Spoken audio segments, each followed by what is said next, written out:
जनक भी पैसा वाले हैं, लेकिन दोनों पैसा वाले राजाओं ने सामूहिक विवाह किया था। उधर 4 छोरी, इधर 4 छोरा। इतना पैसा वाले लोग तो सम्मेलन कराते हैं। धनुष यज्ञ क्या था? एक बहुत बड़ा सम्मेलन था। उस सम्मेलन के अंदर इनने विवाह संस्कार किया और संत महात्माओं के सानिध्य में किया। अरे दशरथ घर है, कौशल्या जी घर है, कोई साथ में नहीं है, और गुरु विश्वामित्र ने जो कर दिया वो ते। उधर महात्मा शतानंद है, इधर विश्वामित्र है। गुरुजी ने ब्याह कर दिया, माँ बाप को पता तक नहीं है। यदि आज के युग में भी लोग राम की इस बात को महसूस करें अपने जीवन में कि उनने जो किया हम भी ऐसा करें, तो हजारों लाखों रुपए बचाए जा सकते हैं। कितनी बहनों को जलने से बचाया जा सकता है, कितने लोगों की दरिद्रता दूर हो सकती है, और कितने ही लोग पुरुषार्थ करके परमात्मा को पा सकते हैं। पर केवल जनक और दशरथ से ये सीख जाए। यदि लोग ये बात कहते हैं कि हम बड़े हैं और समाज में वरिष्ठ हैं और हम घर पे ब्याह करें तो शोभा दें, हम क्यों करें? तो राजा दशरथ कहीं लोग के यहाँ अड़ी था कहीं कि जनक जी खंती खोदता था कहीं? तुम ही हो गए पैसा वाला की पूछड़ी। ये कितने धनाढ्य आदमी है, सामूहिक करते हैं। सीखें कुछ। ये ब्याह थोड़ी था, ये संस्कार का साधन था, एक योजना थी उस समय के बड़े लोगों की कि पहले बड़े लोग सुधर जाएं, उसके बाद छोटे सुधर जाएंगे, और बड़े जब तक नहीं सुधरे तब तक छोटों पे असर नहीं। समाज में बड़े हों, देश में बड़े हों, गांव में बड़े हों, और जो घर में बड़े हों, जो बड़े हैं उनको सुधरना बहुत आवश्यक है। बड़े लोग, समाज सुधारक लोग, समाज के अध्यक्ष लोग यदि अपने घर पे ब्याह करेंगे और फिर मंच पे चढ़कर समाज को कहेंगे कि सामूहिक विवाह करना चाहिए, नुक्ता प्रथा बंद होना चाहिए, समाज की उन्नति होना चाहिए, तो कैसे हो सकती समाज की उन्नति? तुम बड़े बड़े लोग तो हानि कर रहे हो और छोटे छोटे को आगे कर रहे हो, तो कैसे हो? ऐसे लोगों का समाज के अंदर मीटिंग लेकर के तय करना चाहिए कि वही बड़े हैं जो दशरथ और जनक की भूमिका को निभाते हैं। बाकी हम समाज सुधारक उनको नहीं मानते जो उनकी आज्ञा की अवहेलना करते हैं। और ये बहुत बड़ी पीड़ा है, आज समाज को बहुत आवश्यकता है। इसीलिए पंडालों में ब्याह की रीत बना रखी है कि हर जगह विवाह संस्कार होना चाहिए। अभी महाशिवरात्रि पे आज की कथा होगी 7 दिन। 7 मार्च महाशिवरात्रि से शुभारंभ होता है उसका, और इस वर्ष भी है। वहां भी जितने जोड़े आएंगे उनका विवाह किया जाएगा। कोई भी भाई बहन यदि जोड़ा लाना चाहे, अपने बच्चा और बच्ची को लाना चाहे, तो सादर आमंत्रित है, वहां लाएं, निःशुल्क विवाह करें। आपको कुछ भी नहीं देना लेना, केवल बच्चा बच्ची को कपड़ा पहना करके वहां बिठा देना है। जो बनेगी आपकी सेवा में आश्रम हाजिर होगा, लेकिन आप लोग अपना कण और क्षण बचाओ और भगवान का नाम लो।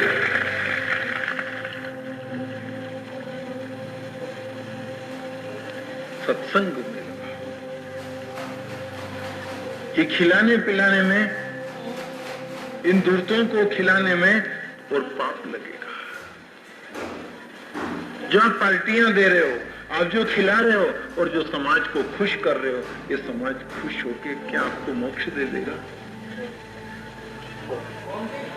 इसके बजाय यदि आप अच्छे काम करो तो आपकी कीर्ति बढ़ेगी।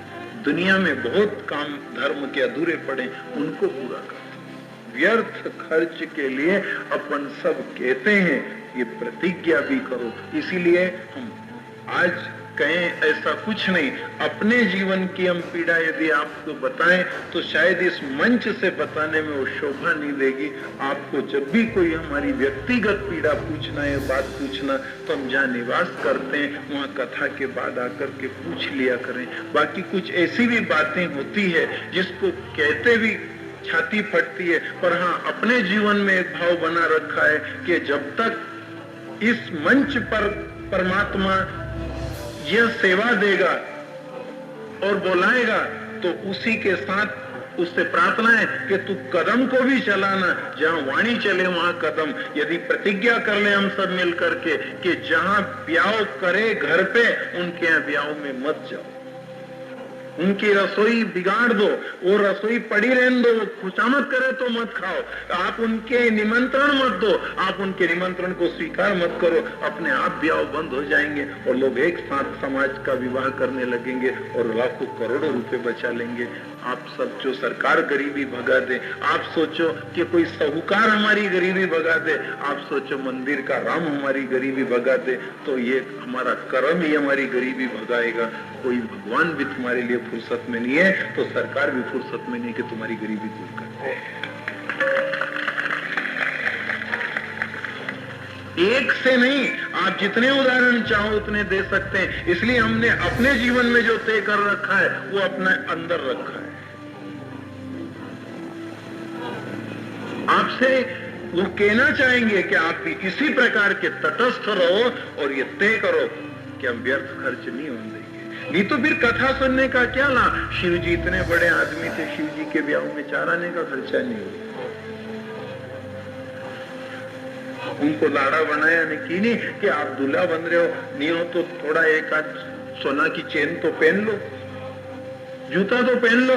उनने हल्दी मेहंदी तक नहीं लगाई, राफोड़ा लपेट लिया, बिच्छू की माला बनाई ली, गोईरा लटके लिया, एक अच्छा मोटा भुजन और परणवा पहुंचे।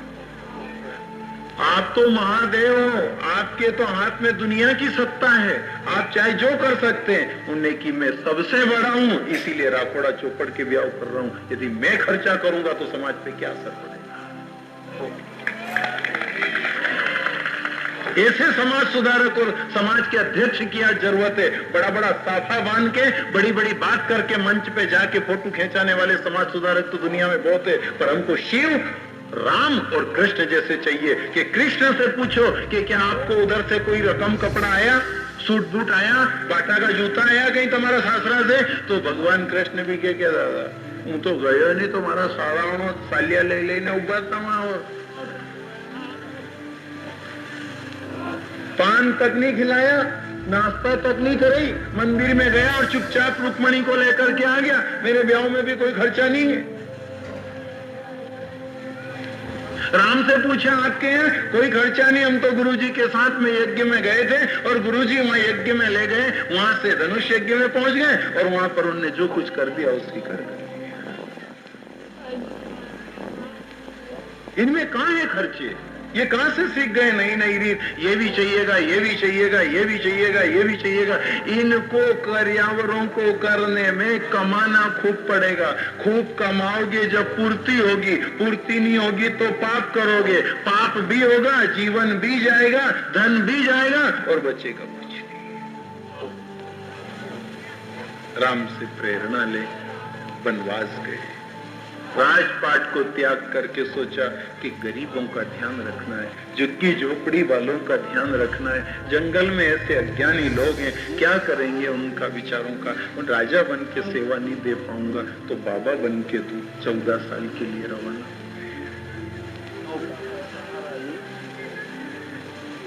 त्याग की भावना चाहिए बड़े लोगों में। अब देखना, राम एक ही तरफ से नहीं, दोनों तरफ से बराबर बराबर हैं। अध्यात्म भी और भौतिक भी, राजा भी और बाबा भी। जो उम्र शरीर की है वही उम्र अकल की होना चाहिए। जो उम्र आपके ज्ञान की है वही उम्र आपके पांव की भी होना चाहिए। बहुत बड़ी उम्र की ज्ञान की बात करते हैं, चलेगा वो?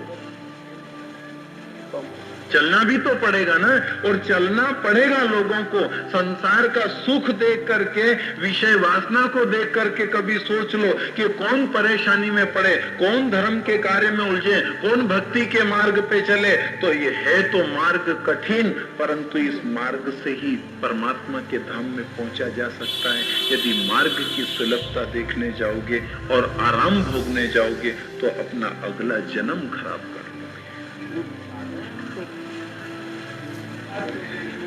कोशिश करो धर्म पर चलने की, राम जैसे त्याग की, सीता जैसे पातिव्रत धर्म की, उनने कोई सुख की इच्छा नहीं करी और कह दिया साथ चलूंगी मेरे नाथ, तुम बिन रे ना सकूंगी मैं, साथ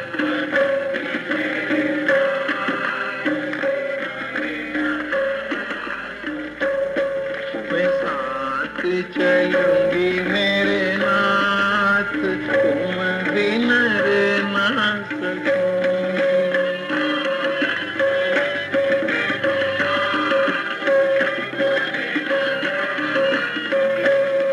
ओ बहुत कठिन बनवास, सीता चल न सकोगी,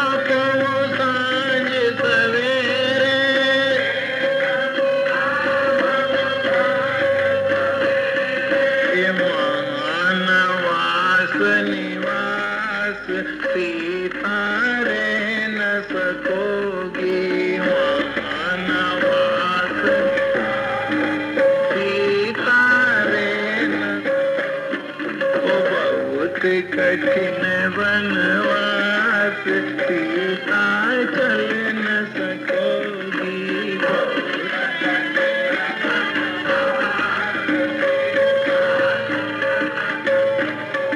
मैं साथ तो चलूंगी मेरे नाथ, तुम बिन रे ना सकूंगी मैं,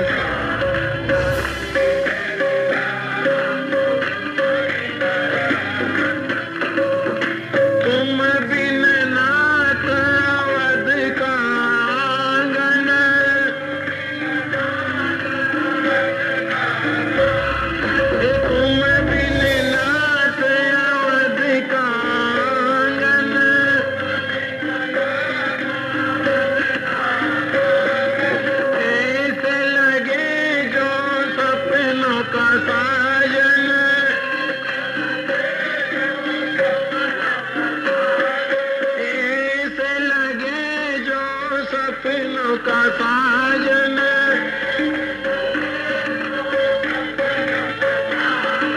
सूली बनेगी सेज, तुम बिन रे ना सकूंगी, सूली तुम बिन, सूली बनेगी सेज, तुम बिन रे ना सकूंगी,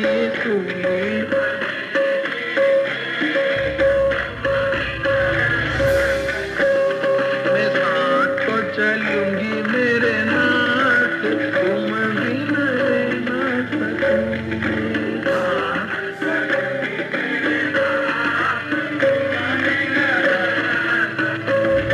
देखो कितनी कीमत है त्याग की, कितना समझाया वहां पर जानकी जी ने कहा चाहे कितना भी कष्ट पड़े पर राम आपका साथ नहीं छोड़ू, बस राम का साथ मत छोड़ना, भले दुनिया का सब कष्ट पड़े तो सहन कर लेना, गरीबी सहन कर लेना, आफत देख लेना, अपमान सह लेना, पर राम का साथ मत छोड़ना, राम की कथा मत छोड़ना, राम का नाम मत छोड़ना।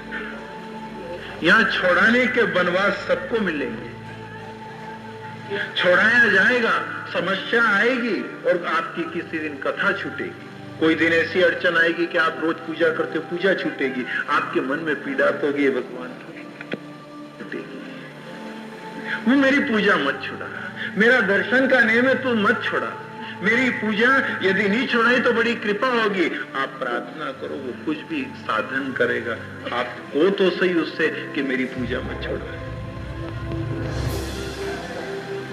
मेरा भजन मत छोड़ा, तुझे देह छोड़ानी है तो छोड़ा ले, मेरा भजन मत छोड़ा। ये जिद काम देगी। साथ ऐसे जाओ जाओ, वनवास तो भोगना है, रावण भी आना है, हरण भी होना है, लेकिन साथ नहीं छोड़ना है। ये तो आपने धर्म की बात देखी। अब आप आओ इस बात पे कि राम अपने जीवन में कितनी कितनी भूमिका करते हैं, निभा करके समाज को क्या क्या बताते हैं। उन भूमिकाओं को समझो। राम ने केवट के सुग्रीव वाले मामले में और समुद्र वाले मामले में, रावण वाले मामले में क्या धीरज और की भूमिका निभाई है, आप उससे गंभीरता से। बस इसी को हम रामायण माने और यही सुन ली तो आपकी रामायण, हमारी रामायण पूरी हो जाएगी। और कैसे मानना? राम जी जब गए तो केवट नहीं आया तो बैठ गए और लक्ष्मण और जानकी से कहा बैठ जाओ भैया, उतारने वाले की इच्छा, जब उतारेगा तब उतर जाएं, बोलेगा कोई भी नहीं, जो वो करे वो मंजूर। बैठ गए। उतारने वालों की खुशामद करो, उनको नमन करो। और राम ने खुद ने पार उतरने के लिए केवट से नाव मांगी है, उसको परिचय दिया है, उससे प्रार्थना करी है, और वह नहीं आया तो बैठ गए, इंतजार किया है। उसके बाद जब वो आया है तो आने के बाद उसने चरण धोया है, धोने के बाद नाव में बिठाया। ये क्या विशेषता है बिठाने की? वह कह रहा है कि पहले धोऊंगा, उसके बाद तुम्हारे को नाव में बिठाऊंगा। तो आप अपन भी इस बात से शिक्षा लो कि नाव में बैठने को तो तैयार हो, बैठने की इच्छा तो है, और नाव वाला बैठा भी ले, पर नाव वाला बैठाएगा कब? जब वो धोएगा। और धोएगा क्या? या चुनर मारी मेली गणी, कैसे जाऊं मैं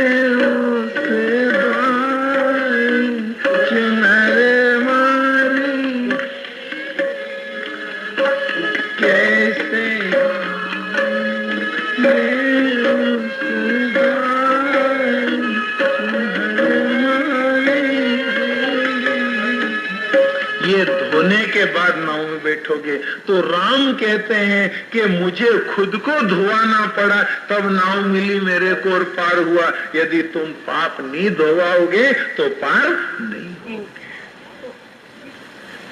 एक अब चलो सुग्रीव वाले मामले में।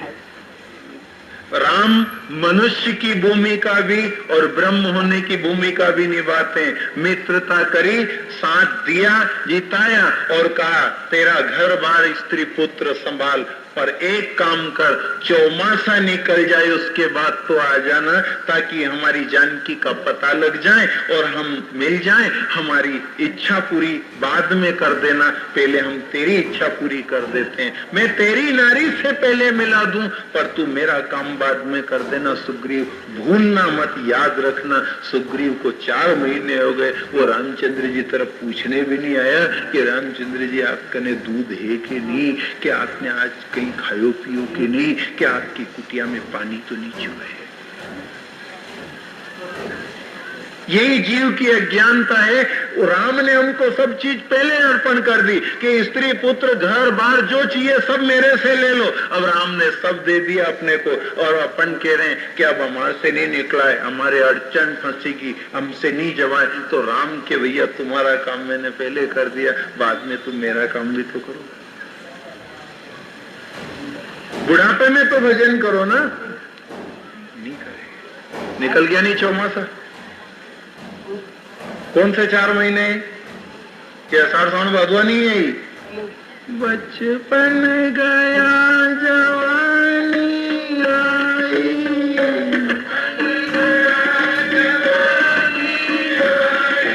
बचपन गया जवानी आई,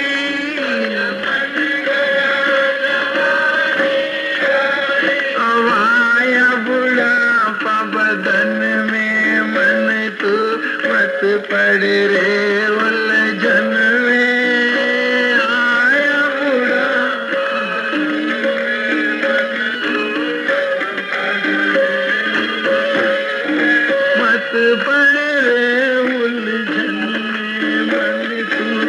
मत पड़ रे उलझन में, मत पड़।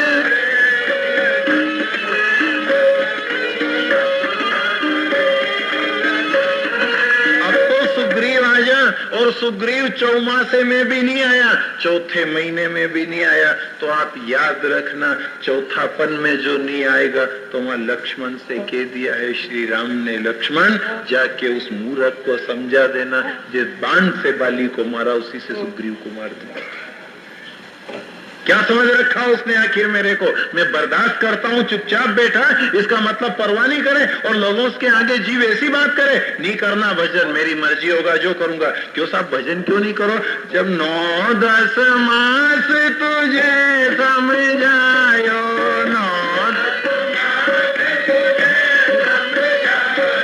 9-10 मास तुझे समझायो, निकोल करार करी तू आयो, निकोल करार करी तू आयो। अब माड़ी तेरी बात करे, क्यों रे मन सुमरन क्यों नहीं करे, आड़ी तेरी क्यों रे मन आड़ी तेरी बात करे, क्यों रे मन सुमरन क्यों नहीं करे, आड़ी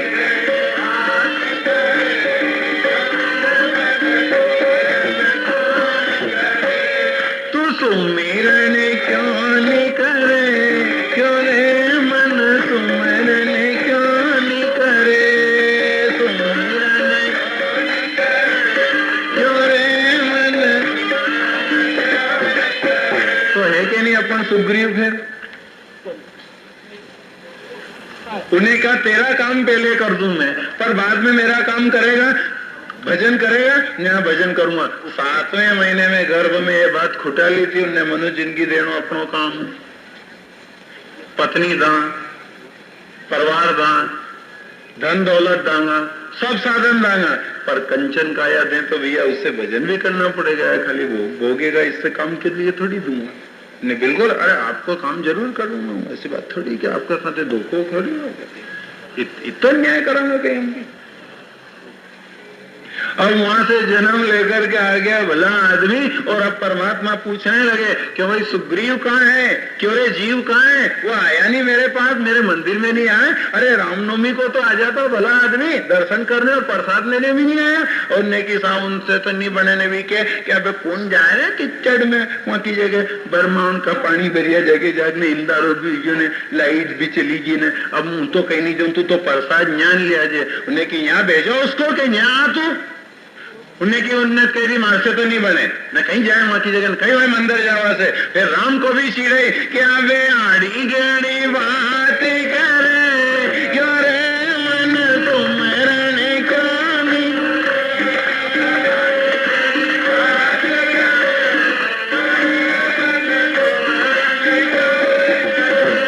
मैं आड़ी टेढ़ी बात करे, क्यों रे मन तुमरने क्यों नहीं।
देने की और तू नहीं करे तो मैं छोड़ूंगा नहीं। लक्ष्मण जाओ उससे जाकर के कह देना। यही बात तो धर्म गुरुओं के द्वारा किलवाता है कि गुरु जाकर के उसको समझा देना कि मन तू भगवान के चरणों में जा और वहां भजन कर, और यदि तू नहीं करे तो याद रख 84 तैयार है, वेतरनी तैयार है, ऐसा फेंकूंगा कि कई जन्म तक की तरह मुंह नहीं करने दूंगा। कह देना उस जीव से जाकर के।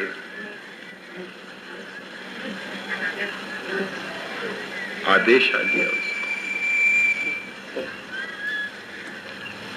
और नहीं मान रहा है। ये साधु संत तुझे समझावे, ये साधु संत तुझे समझावे, निगम को पंथ तुझे बतलावे, कहानी की भी पत्नी करे क्यों रे मन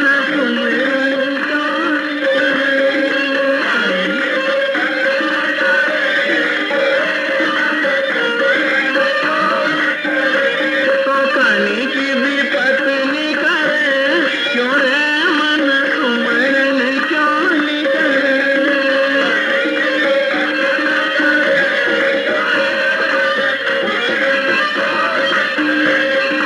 सुमिरन क्यों नहीं करे क्यों रे मन सुमरन क्यों नहीं करे।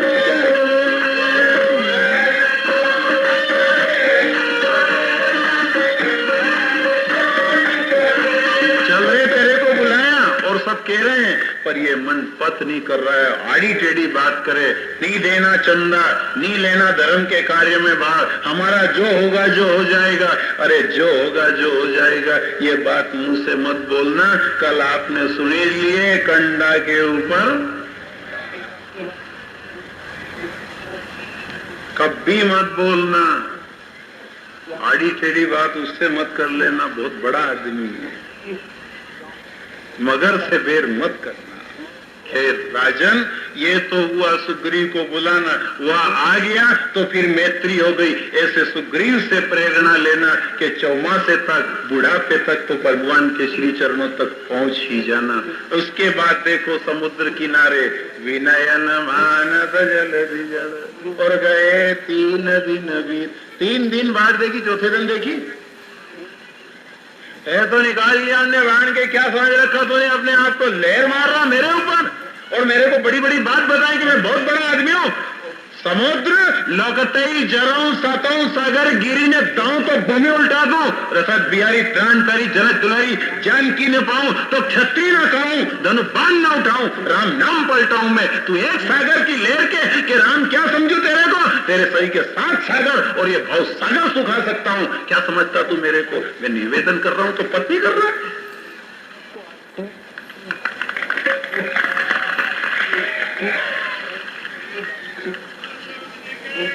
समुद्र ठोकर मारे, समुद्र ठोकर मारे भाई बहनों, थोड़ा सोच लेना। यदि आपके हृदय में परिवर्तन हो जाएगा तो हमारा आंकड़ा बचाना सफल हो जाएगा।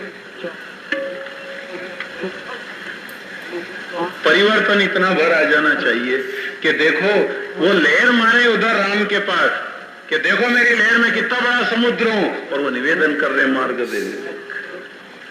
धर्म के कार्य को कभी ठोकर मत मारना, भगवान के नाम पे कभी ठोकर मत मारना, नहीं तो फिर उसका बाण उठेगा। न कि सुखा दूंगा और याद रखना। फिर शरण में आया और चौथे दिन शरण में आ गया।